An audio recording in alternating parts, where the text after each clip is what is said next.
The Todd Shapiro Show, Canada Laughs, SiriusXM 168. And introducing back on the program, William Warren. How you doing, Willie? Good. I'm doing good, man. How you guys doing? Buddy. I'm killing it. We're killing it over here.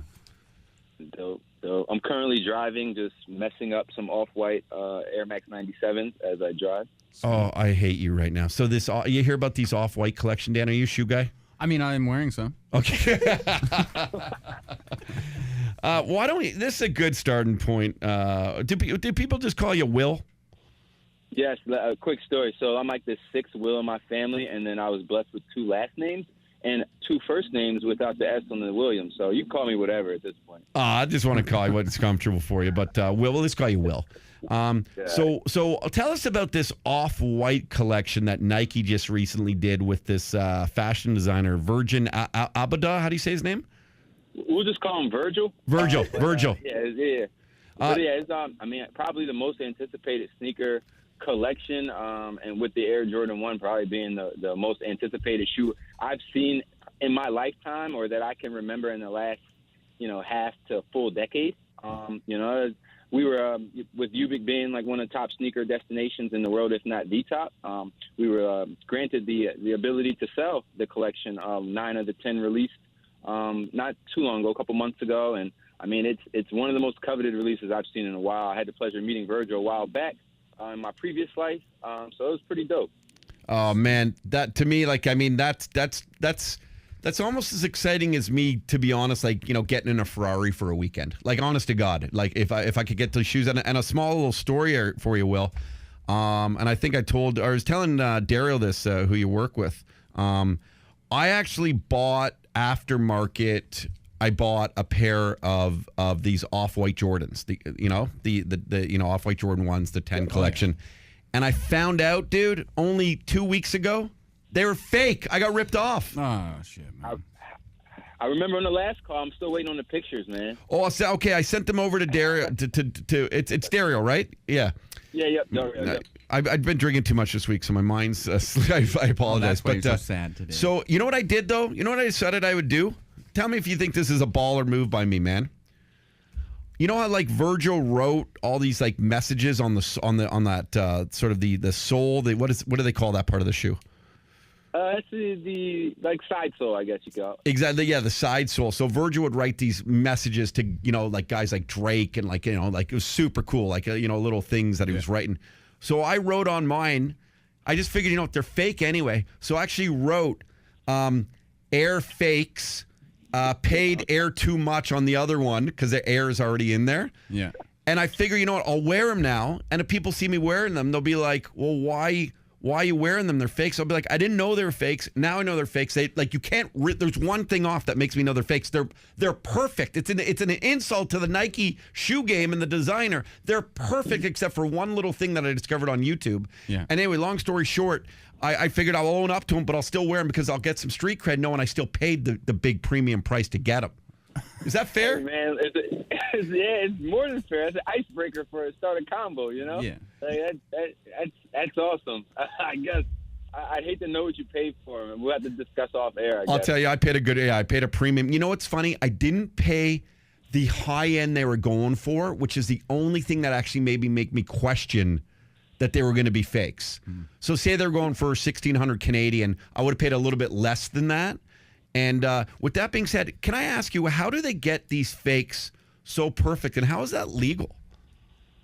I don't know. To be honest, a lot of the times you think to yourself, if somebody can fake a shoe, why don't they just make their own brand? You see that with like a lot of the coveted sneakers maybe 10, 15 years ago. You go to like a strip mall and you find out later that that's not a real Nike box. It's not a real Nike shoe. And there's nothing you can do. And again, in my past life, I worked for a premium sporting goods company, and fighting fakes. There's more fakes on the market sometimes than there are the real shoe, which is incredible. I have no idea how they do it. It's baffling. It is baffling to me. So these Nikes, they're really well designed, Dan. I'll show you a picture of them. Yeah. And anyway, pull up the off-white. Show Dan a picture of the off-white Jordans. Look at these. I just put off-white Jordan Bilal on Google, and the fakes out there. It's like the detail this designer Virgil went to make these are amazing.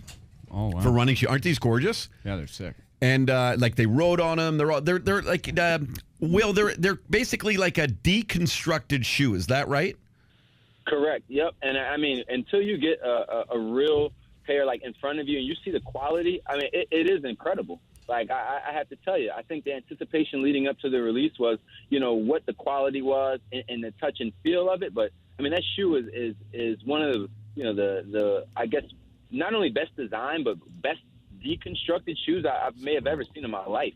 It almost looks like a custom completely. Oh man, I like that. Yeah, it is. I mean, they are. They're actually spectacular, and they're coming out now. So these were the original, like the bread colors, right? Or no. Which colors were these? What colorway was are these called?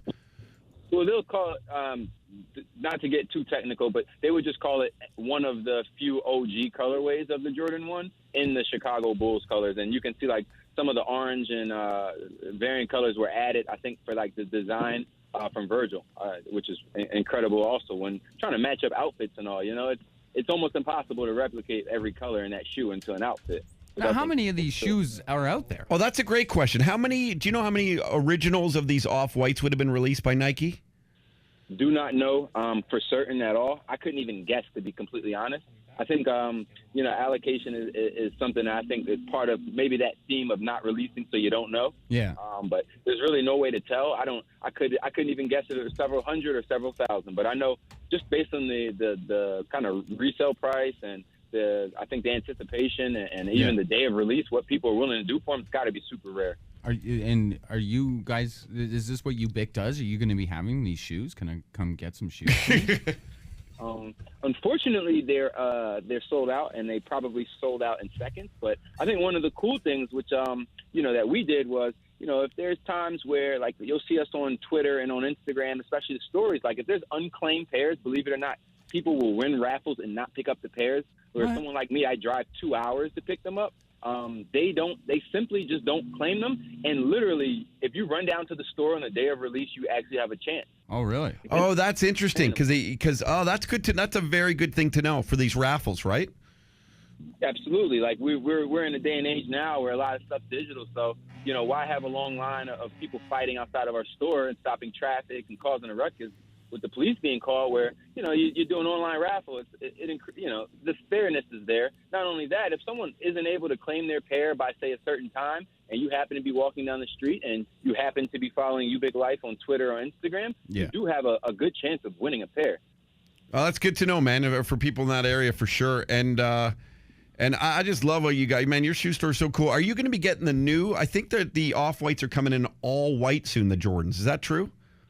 I did see that, and I can neither deny nor I guess confirm that we will be getting them. But that's you look at the guy; they're probably getting that's UBIQ Life. Look out for it, yeah, they're getting because I think the release is soon. I think. I would say, quote unquote, upcoming. So. Upcoming. Okay. Well, we stay in touch. I don't know. Let me. Can I just want to? I'm going to make up about 100 different profiles to get in that raffle. Hey, no comment, man. Oh yeah. That's.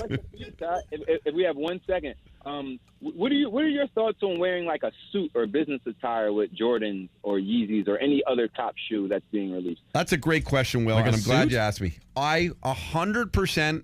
And I saw UBIQ Life talking about this stuff, who would go to the Grammys kind of wearing sneakers, right? I am a sneaker dude. I'm a ball cap and a sneaker dude, and I never compromise myself for anyone. And when I was younger, I might have had to put on a nice suit, but I totally, especially when the price you pay for some of these shoes, and if you get a one of these rare ones at UBIQ Life, you win a raffle or whatever, 100% bust them. If they had a Nike suit, I would wear that, or an Adidas suit. My brother and I used to have velour Adidas sweatpants suits. Oh, but an actual with a collar though. But an actual suit with a collar that had the 3 stripes. Are you kidding me? Trademark that first, man. No, yeah. What about you, Will? Do you mind the sneakers with suits? No, I like it. And the thing is, we had a company party for a winter party, and I almost did it. I ended up giving up and wearing some trainers that were just all black. And then I get there, and people are hunting me down trying to see if I wore them, and I just didn't. And now I'm thinking about doing it for this like upcoming I guess suit and tie event. And I'm like, dude, I'm just gonna do it. Just do it. Just what are you do it, talking man. about? What is this? Why is this a question? You own a shoe company, bro. You put your shoes on. You go wear your designer ass shoes out in your designer ass suit, and everybody's like, look at this guy in his designer ass walking around with his shoes and suit. Dude, I smell a Todd collab coming up. Man. I do want to leave you with this. I'm doing my taxes for 2017, and I'm doing the math. It's pretty embarrassing. I think I spent about 12 to 14% of my gross income on footwear. Oh, dude, trust me, I'm there this year. Crazy. I love this. I'm looking for a tab where I can write it off of just any. Meanwhile, I have all these receipts and can't claim anything. Well, maybe now that you're an expert on the show for Shoe Life, you have to buy them and talk about them and talk about it. You actually That's research. You could legit write that might off. have a write-off for that. You could write that off. Yeah, I need some help, man. And then have you seen the guys doing the Sharpies on the started off on Air Force One? But there's something about how Sharpie hits the light where it looks 3D. Have you seen that? No. Oh man, if you go to go to any of the major sneaker blogs, I'm sure Bilal knows, you'll see it, and it messes with your eyes, eye-catching, because there's something about the Sharpie, when light hits it, especially a camera light, it makes it look like it's 3D. That's something I definitely want to get your opinion on it by at least the next show, man, even if I'm just listening. It's incredible, and it's trending right now. Okay, we're gonna go look for that for sure. We're looking it up. We'll report back to you next week. Come on, man! I love this stuff. I'm such a sneakerhead, man. I don't know, this gets me going. And UBIQ Life is the greatest shop in all of North America. And if there's people in the Philly and Washington D.C. area, go there, and I'm sure you can order stuff online too. And thanks, man. And we appreciate your time. William Warren and at UBIQ Life is where you can go and follow them. They do a great job on their social media. Appreciate it, my man. As always, thank you guys. Thanks for listeners too. Cheers, pal. For sure. The Todd Shapiro Show. Canada Laughs. SiriusXM 168.